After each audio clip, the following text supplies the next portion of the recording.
মদিনার অলিতে গলিতে চলছে আনন্দ উৎসব, ঘরে ঘরে বইছে অনাবিল খুশির জোয়ার। বাচ্চাদের জন্য প্রস্তুত করা হচ্ছে নতুন নতুন জামা কাপড়। চারিদিকে এত আনন্দ, এত হই হুল্লোড়ের একটাই কারণ, দুদিন বাদে পালিত হতে যাচ্ছে মুসলিমদের সবচেয়ে বড় ধর্মীয় অনুষ্ঠান ঈদ।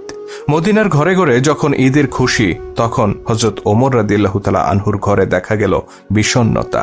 তার ঘরে না ছিল বাড়তি কোনো উৎসব আয়োজন, না ছিল নতুন জামা তৈরির হিড়িক। অথচ ওমর রাদিয়াল্লাহু তাআলা আনহু তখন মুসলিম জাহানের খলিফা, অর্ধ দুনিয়ার শাসক তিনি। তা সত্ত্বেও নিজের কিংবা পরিবারের জন্য একটি নতুন জামা তৈরির আর্থিক সঙ্গতি তার ছিল না। এই যখন অবস্থা, তখন খলিফা ওমর রাদিয়াল্লাহু তাআলা আনহুর স্ত্রী উম্মে কুলসুম রাদিয়াল্লাহু তাআলা আনহা তাকে বললেন, আমাদের জন্য নতুন কাপড় না হলেও চলবে, কিন্তু ছোট্ট বাচ্চাটি নতুন কাপড়ের জন্য কান্না করছে, অন্তত তার জন্য একটি নতুন জামার ব্যবস্থা করুন। খলিফা নিজের অসহায়ত্ব প্রকাশ করে বললেন, তুমি জানো আমার নতুন কাপড় কেনার সামর্থ্য নেই, বাইতুল মাল থেকে যতটুকু ভাতা নেই তা দিয়ে কোনো রকম সংসার চলে। উম্মে কুলসুম রাদিয়াল্লাহু তাআলা আনহা তখন খলিফাকে পরের মাসের বেতন থেকে কিছু টাকা অগ্রিম নিয়ে বাচ্চাটিকে নতুন জামা কিনে দেওয়ার অনুরোধ করলেন। স্ত্রীর অনুরোধে খলিফা ওমর রাদিয়াল্লাহু তাআলা আনহু চিঠি লিখলেন রাসূল সাল্লাল্লাহু আলাইহি সাল্লামের আরেক প্রিয় সাহাবী আবু ওবাইদা রাদিয়াল্লাহু তাআলা আনহুর কাছে। আবু ওবাইদা তখন রাষ্ট্রীয় কোষাগার বাইতুল মালের দেখাশোনা করতেন। চিঠিতে খলিফা 1 মাসের অগ্রিম ভাতা চেয়ে অনুরোধ করলেন আবু ওবাইদা রাদিয়াল্লাহু তাআলা আনহুকে। সারা মুসলিম জাহানের খলিফা যিনি, অর্ধ পৃথিবীর শাসক যিনি, সেই ওমরের এমন চিঠি পেয়ে আবু ওবাইদা চোখের পানি ধরে রাখতে পারলেন না। তিনি কান্নায় ভেঙে পড়লেন। তবে তিনি নিজের এই আবেগকে নিয়ন্ত্রণ করলেন। চিঠি বাহকের হাতে অগ্রিম বেতন না দিয়ে তিনি বরং আরেকটি চিঠি ধরিয়ে দিলেন। সেই চিঠি যখন হাতে পৌঁছল, খলিফা ওমর রাদিয়াল্লাহু তাআলা আনহু তা পড়তে শুরু করলেন। আমিরুল মুমিনিন, অগ্রিম বেতন বরাদ্দের জন্য 2টি বিষয়ে আপনাকে ফয়সালা দিতে হবে।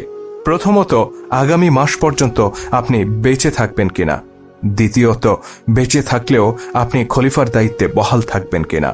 হযরত আবু ওবাইদা রাদিয়াল্লাহু তাআলা আনহুর এই চিঠি পাঠ করে হযরত ওমর রাদিয়াল্লাহু তাআলা আনহু অঝরে কাঁদতে শুরু করলেন। তিনি উপলব্ধি করলেন তিনি একা নন, বরং এই উম্মাহকে ন্যায়ের শাসন উপহার দেওয়ার জন্য আবু ওবাইদার মতো বহু বিশ্বস্ত সাহাবী আজও বেঁচে আছেন। ইনি সেই আবু ওবাইদা যার সম্পর্কে স্বয়ং আল্লাহর নবী বলেছিলেন, প্রত্যেক জাতির একজন বিশ্বস্ত অভিভাবক আছেন, আমার উম্মতের বিশ্বস্ত অভিভাবক হচ্ছে আবু ওবাইদা ইবনুল জাররাহ। চিঠি পড়ে খলিফা ওমর রাদিয়াল্লাহু তাআলা আনহু 2 হাত তুলে আবু ওবাইদার জন্য দোয়া করে বললেন, ইয়া আল্লাহ, আবু ওবাইদার উপর রহম করুন, তার হায়াত দীর্ঘায়িত করুন। অতঃপর তিনি নিজের সন্তানের কাছে গিয়ে বললেন, আমি মুসলিমদের খলিফা, কথা সত্য, কিন্তু আমি তো রাষ্ট্রীয় সম্পদের মালিক নই, সকল সম্পদের মালিক সাধারণ মানুষ। শিশুটি পিতার আর্থিক অসচ্ছলতাকে মেনে নিল আর নতুন জামা পাওয়ার ইচ্ছা পরিহার করল।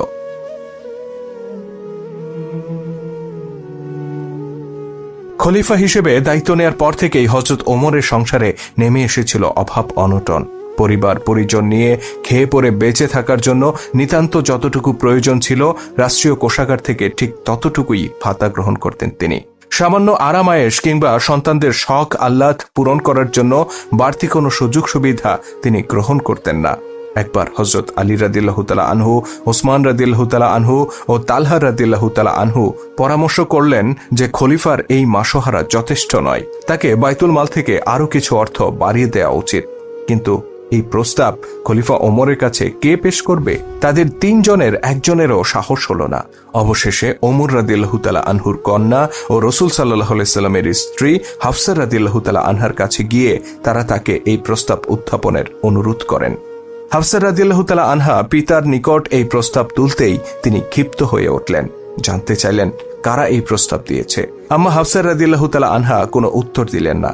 খলিফা বললেন, যদি তাদের নাম জানতে পারতাম তাহলে পিটিয়ে লাল করে দিতাম। অতঃপর তিনি কন্যা হাফসাকে জিজ্ঞেস করলেন, তুমি তো রাসূল সাল্লাল্লাহু আলাইহি সাল্লামের সহধর্মিণী ছিলে, তুমি জানো রাসূল সাল্লাল্লাহু আলাইহি সাল্লাম কি ধরনের পোশাক পরতেন, কি ধরনের খাবার গ্রহণ করতেন, কি ধরনের বিছানায় তিনি ঘুমোতেন। বলতো, আমার পোশাক, আমার খাবার, আমার শয্যা কি তার চাইতে নিকৃষ্ট? হাফসা রাদিয়াল্লাহু তাআলা আনহা বললেন, না, নিকৃষ্ট নয়। খলিফা বললেন, তবে যারা এই প্রস্তাব পাঠিয়েছে তাদেরকে বলো, আমাদের নবী জীবনের যে আদর্শ স্থাপন করে গেছেন তা থেকে 1 চুল পরিমাণও আমি বিচ্যুত হব না। এই ছিল একজন সত্যিকার মুসলিম শাসকের আদর্শ।